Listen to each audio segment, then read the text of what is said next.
What up, everybody? It's your boy Aaron coming to you with another episode of First and Faithful. Thank you for tuning in. As always, this is the part in the very beginning where I beg and plead for you to leave a like, comment, subscribe, click the bell icon, blah blah blah, etc. The usual YouTube begging, but honestly, I do really appreciate it. Any like, any subscription, always helps. So please click that for me. But let's get right down to it. Options, receivers to replace Debo Samuels. Kind of a crazy weekend, and kind of going over some options that have been floated out by some players and some former players.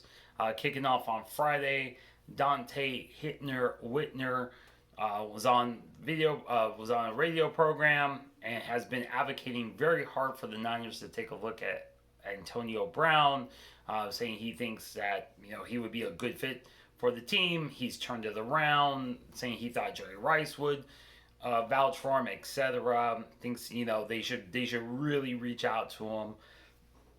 I don't know what y'all think. Me personally, it just Brown brings so much baggage with him. It's a tough sell. I think for any fan, coach, GM, player, that's just such a tough fit. Also there is still some question about whether the league will enforce the suspension. I know they were talking about putting him on the commissioner's list, but basically because no team had signed him, they pretty much have left that alone, but they left the door open for that to change. So it'll be interesting to see what happens if someone does try to sign him. Does he get put on that suspension? It's so hard to say. So I think that's something most teams will kind of, until the league probably says with some kind of certainty what will happen. I just think he's kind of damaged goods at this point, unless it's super late in the year or something like that. Also, obviously with COVID, kind of difficult to get him up to speed. But that wasn't the most interesting take this weekend. That was an interesting one. Appreciate Whitner's take on that. Like I said, love AB, but I'm not sure what the baggage that's a good fit. But what really kicked off the rumor mill was Kendrick Bourne on Sunday had tagged the Niners, and had also tagged Dez Bryant with the little eye emojis. Kind of hint, hint. Hey, take a look at this guy, Dez. Come on, wink, wink. Come on. Let's make this happen. And then you saw Raheem Mostert jump in as well, replying to that tweet with his kind of approval of the idea. Then you saw, it was great. Then you saw Terrell Owens, who is one of my favorite all-time Niners, one of my favorite all-time players, period. I mean, so much so. I basically followed his entire career even after he left the Niners. Huge fan of his.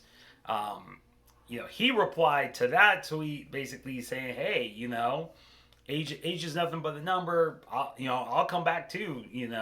Might as well." And then you had Dez respond to Kendrick Bourne with the eye emojis as well, and so that just kicked up a big storm of fans and media personnel. Just kind of, Dez has been working out. He's posted he posted a couple of videos of him working out with Dak Prescott over this off season. Still looks like he's in really good shape. It's hard to say with a kind of controlled practice environment. That's obviously completely different than an actual game time scenario and all that. Terrell Owens, he's still. I mean, that dude is a athletic freak. Honestly, could he come back? Yeah, I honestly I wouldn't put it past him just from a pure athletic standpoint. He was always just, athletic freak. So could he come back? Sure. If I had my choice of the two of them, it'd be Terrell Owens, just because I'm such a huge fan. I'd love to see him come back. Have some success, and then hopefully go out with the Super Bowl. Like, how crazy would that story be? Goes back to the Niners, contributes, becomes a mentor to some of those young receivers. Maybe dispel some of the things that have been said about him from a teammate perspective. Gets a chance to kind of write that last chapter in a good way. He's already in the Hall of Fame, so per se doesn't matter, but to go back to where he started, rewrite kind of that last chapter, rewrite some of those things that have been said about him, and then go out as a champion. Obviously, would be that perfect, cherry on top of that Sunday. Dez, I think could definitely gives them that big receiver, but obviously you have Jalen Hurd. It's very interesting. Again, the big thing that for all three receivers, regardless of AB's possible suspension and kind of that baggage, and Terrell Owens' age, and Dez hasn't played in a couple seasons. The big problem, the big thing I think that is just going to hinder all of them is COVID. The NFLPA came out and basically said, hey, no more of these, kind of players only practices that you've seen like the Niners do in San Jose State and in Nashville. No more of those because, players are testing positive. Obviously, you have a group of 10, 12 players together. If one of them has it, it's obviously at this point very contagious. Passes to the next person. A lot of them aren't wearing necessarily masks or anything because they're running full speed and whatnot. So very easy to pass it. So to take the precaution, they said basically stop with the practices. So not only are you behind the eight ball as far as just the playbook, and we all know Shanahan's playbook is incredibly complex, but now you're behind the eight balls. You don't even get that chance to get in any practices or get with your teammates. Okay, like Terrell Owens couldn't go to Jimmy and be like, hey, let's work on this with me, you, and some of the those are kind of gone.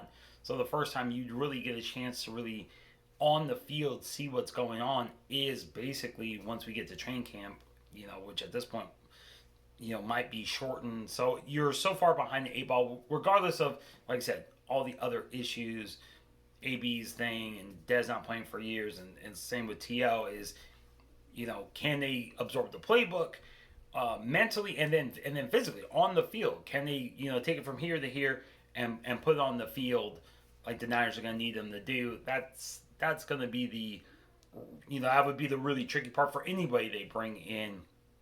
Especially, I don't think any of them really have any experience in Shanahan's offense where, they brought in some. You could see them bringing in other players. I know Travis Benjamin's been talked about, or not talked about.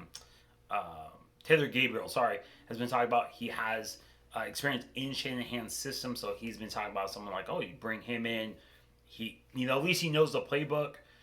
Obviously, you have to learn some of the verbiage, but you saw with Manuel Sanders because their OC was had coach under Shanahan, that he just needs to kind of learn some of the verbiage, but it was very easy. That transition from Denver to San Francisco was easy because he kind of knew that playbook. So I don't know. Like I said, for me, it'd be great to see T.O., but it was definitely an interesting weekend. You also have to wonder, what does Shanahan say? What does John Lynch say when, the players, you see Kendrick Bourne, you see Raheem Mostert, and those guys, tweet at Niners, at Dez, and those kind of things.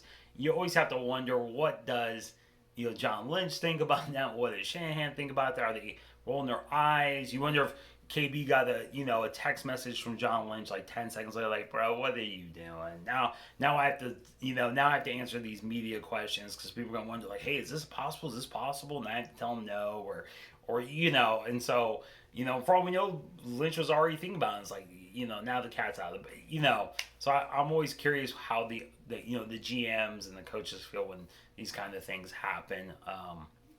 But anyways, let me know what you guys think. Leave a comment below. If you had to pick one of the three, all things being equal, who would it be? Take AB's, suspension out of the equation. Kind of level that playing field. Of the three, 1-year contract. Who would it be? And then if not one of those three, if you're just completely, that's what free agent receiver would you like to see them maybe bring in just to bridge that gap while Debo is hurt? Like I said, leave me a comment. Let me know. You can also hit me up on Twitter, First and Faithful. I'm Aaron. This is First and Faithful. Have a great day.